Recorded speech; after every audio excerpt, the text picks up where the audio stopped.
J'ai la tête à l'envers comme si je jouais à Twister. Je récite ma île sur Twitter, pourquoi ça c'est un mystère. Yo, ils veulent nous mettre au cœur de la mêlée. Les médias sont fêlés, donc je ne regarde plus la télé. On a que dalle sans que dalle, alors mon travail est zélé. J'avais la success key, mais la success d'or est scellée. Ne me demande pas d'exceller, je suis qu'un homme avec mes défauts. Mes défauts sont mes qualités sont mes défauts. Je ferai plus de déclarations pour dire ce que j'éprouve. Faut que ce soit utile si je l'ouvre, car les vrais hommes la ferme m'éprouvent. Je me bats avec moi-même, je me prends des barres, c'est violent. Si je perds les pédales, à moi de reprendre le volant. C'est affolant, mes peurs se sont envolées. La vie est trop bien gaulée, donc j'ai retiré ces collants. Il m'est souvent arrivé de mal agir, acquérir des biens mal acquis, c'est maladif et j'ai du mal à le dire. Ok, yo, donc Jossman Genzon, aka Jeezy Baby, Left Sound, La Loge, Vova Studio. J'ai 21 ans, je rappe depuis que j'ai 15 ans, je sors de province, j'ai une petite ville qui s'appelle Vierzon.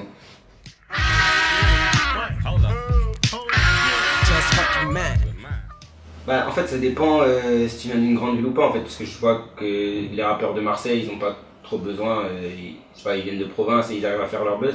Mais quand tu viens d'une petite ville comme celle de laquelle je sors, c'est un peu compliqué de s'exporter, etc. Donc du coup, ouais, je pense que si j'étais pas venu à Paris, moi personnellement, je pense que je serais pas là où je suis aujourd'hui. Donc ouais, c'est un peu compliqué, surtout que moi il n'y avait pas vraiment d'événements hip-hop. J'ai toujours tout fait comme ça, en mode dans ma chambre et mettre les trucs sur internet. Comme l'a dit Doucouré, sur ma vie c'est magique quand j'arrive vous courez. Mais vas-y c'est facile. Bah alors moi je suis juste un petit mec comme ça qui fait du peura et... Parce que voilà, je kiffe ça.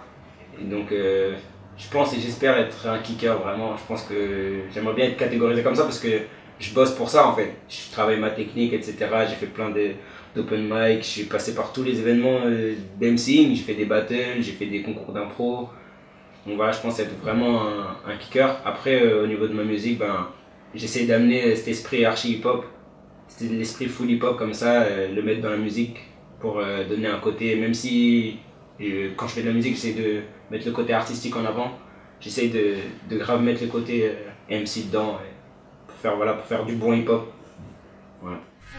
Pour me décrire t'as plus d'adjectifs, check la technique, les jaloux deviennent cachectiques. Ouais, mais en fait c'est DJ Kerry, d'Endozoic, d'ailleurs gros big up à lui, qui m'a appelé en fait, et qui m'a dit en gros voilà, il y a Masterclass, il y a une émission sur France 4, ils ont besoin de rappeurs, avec Orelsan, etc. Et comme en fait je suis le plus jeune d'avoir gagné Endozoic, je crois qu'il fallait avoir en dessous de 22 ans, un truc comme ça. Et donc du coup il m'a appelé et j'ai été avec grand plaisir et je fais ce que j'avais à faire quoi. Tu te demandes c'est qui ce putain de nègre, moi je suis le 8ème, non je viens baiser blanche la putain de neige. Moi ce qui m'a vraiment le plus influencé c'est surtout le hip-hop afro-américain. J'ai grandi vraiment dans ça, plus soul R&B, je me suis mis à écouter du rap plus tard et rap français encore plus tard. Mais ouais, quand j'ai commencé à rapper, quand j'avais 15 ans, le mec que j'ai beaucoup saigné c'était Lil Wayne. Lil Wayne vraiment, je pense qu'il m'a vraiment beaucoup influencé, surtout dans l'attitude. C'est un mec déjà, il m'a fait décomplexer de ma taille, tu vois, parce qu'il est tout petit, on fait la même taille et tout. Et voilà comment un mec tout petit peut venir et tout découper comme ça, je pense que j'ai ça de lui. Sinon le reste, voilà, j'essaye de faire des morceaux à mélodie, parce que j'ai écouté beaucoup d'R&B, j'ai beaucoup écouté Chris Brown par exemple, plein les refrains, etc., qui rentrent en tête, etc. J'essaye. Voilà, ça pour... Après, au niveau rap, dans l'ancienne école, il y avait Booba. Vraiment, je me suis mis à écouter tard, mais quand je suis tombé sur les temps morts, etc., Mauvais Oeil, etc., vraiment, il y a eu des phases qui m'ont vraiment marqué. Et pas forcément dans le rap, mais même dans la vie, il y a des phases qui m'ont marqué et que je me répète encore aujourd'hui. Voilà. Après, aujourd'hui, dans la nouvelle école d'aujourd'hui, je pense, j'essaie de pas me faire influencer justement parce que j'essaie de les voir comme ma concurrence aujourd'hui et d'essayer de me démarquer plus que de m'en influencer. Me laisser influencer, pardon. Yeah. Okay. Alors déjà, je pense que... Enfin, j'essaye d'éviter d'avoir des thèmes de prédilection justement. J'ai pas une histoire particulière. À part que je viens de province, voilà, j'ai une vie comme tout le monde. Donc voilà, j'essaie de pas faire le menteur. Voilà, je suis un mec, on est tombé amoureux, des fois on a le seum, des fois on est déçu. J'essaie de parler un peu de tout.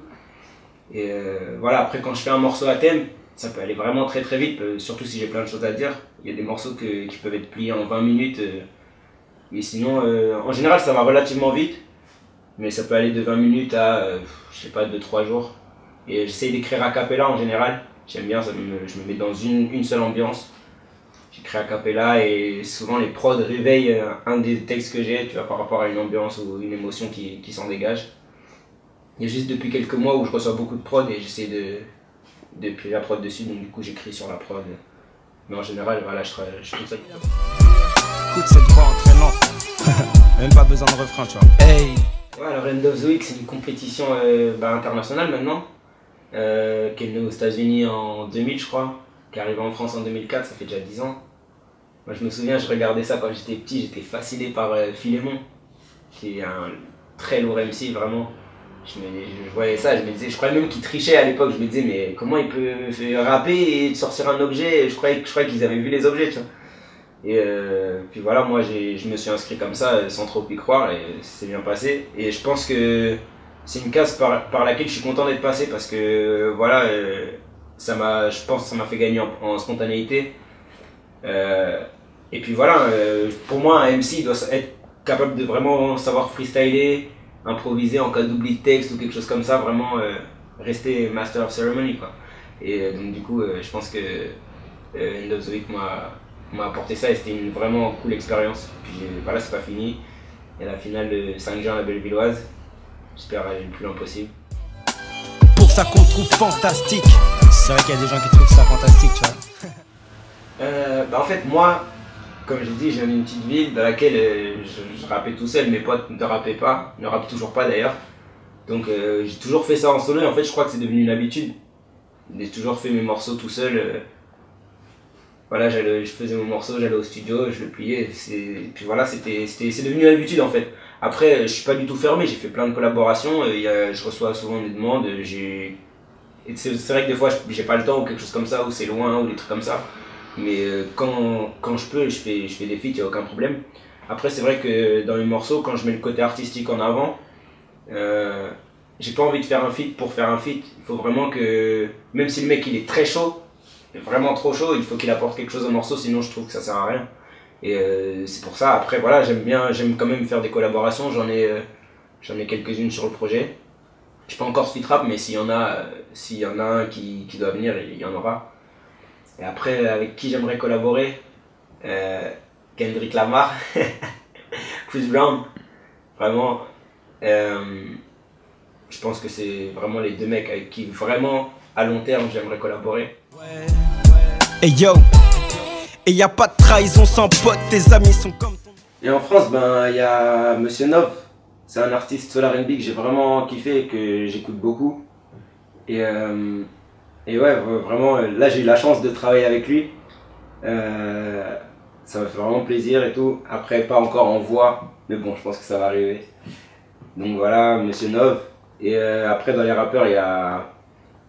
Voilà, dans la génération de maintenant, il y a plein de jeunes rappeurs qui, comme moi, ont kiffé cette culture afro-américaine et tout, et qui sont dans des vibes que j'aime beaucoup. Je sais pas, je pense à 3010, Joke, Alpha One, Archie Henry et Tito, que j'ai pu rencontrer d'ailleurs, donc gros big up à lui.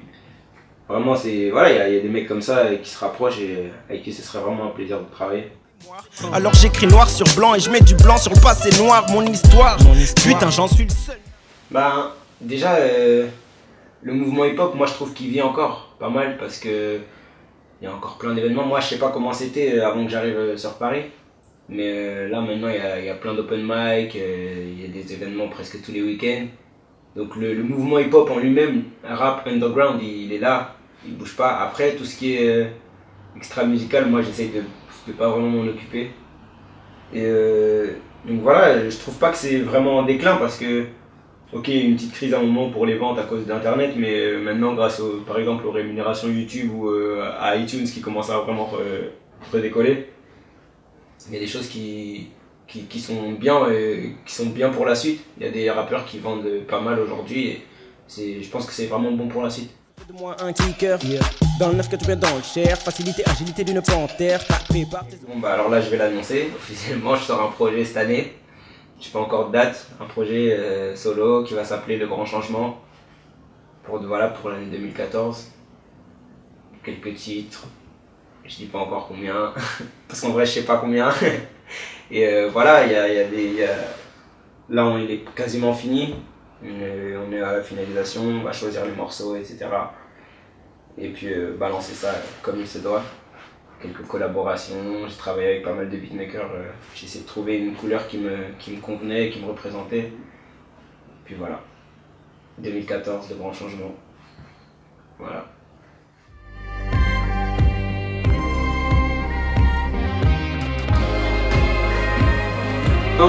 Left Sound, la loge, Gova.